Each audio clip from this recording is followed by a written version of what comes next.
नमस्कार मंडळी. आज आपण बनवणार आहोत अस्सल धाबा स्टाईल अख्खा मसूर. 1 ते 1.5 तास मसूर पाण्यामध्ये भिजत घालून घेतलेला. त्यानंतर कुकरची 1 शिट्टी काढून घेतली.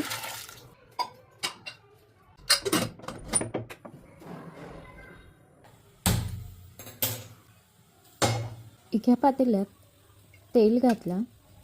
त्यानंतर कांदा, जिरं आणि त्याला छान प्रकारे परतून घेतला. कांद्याचा कलर बदलेपर्यंत आपल्याला कमी गॅसवर परतून घ्यायचा आहे. मग घालायचं आहे धाबा स्टाईल सिक्रेट बेकिंग सोडा आणि पुन्हा 9 ते 10 मिनिट चांगला कांदा मऊसूद करून घ्यायचा.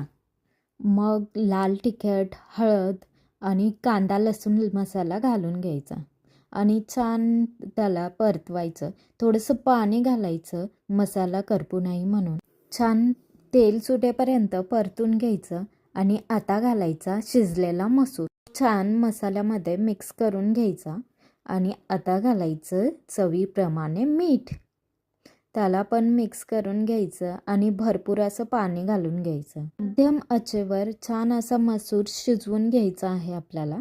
जेव्हा आपण पाणी जास्त घालून मसूर छान प्रकारे शिजवून घेतो त्याची चव अप्रतिम लागते. तडका बनवण्यासाठी लसणाच्या पाकळ्या, 1 हिरवी मिरची आणि त्याचा छान ठेचा करून घेतला.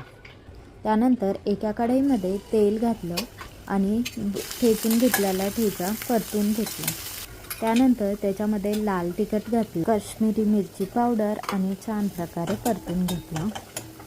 तडका आपला रेडी आहे. आता आपल्याला मसूरमध्ये घालायचं आहे. त्याला मसूरमध्ये तडका घातल्यानंतर तडका छानपैकी मसूरमध्ये मिक्स करून घ्यायचा आणि परत एक मंद आचेवर 5 मिनिट शिजवून घ्यायचं.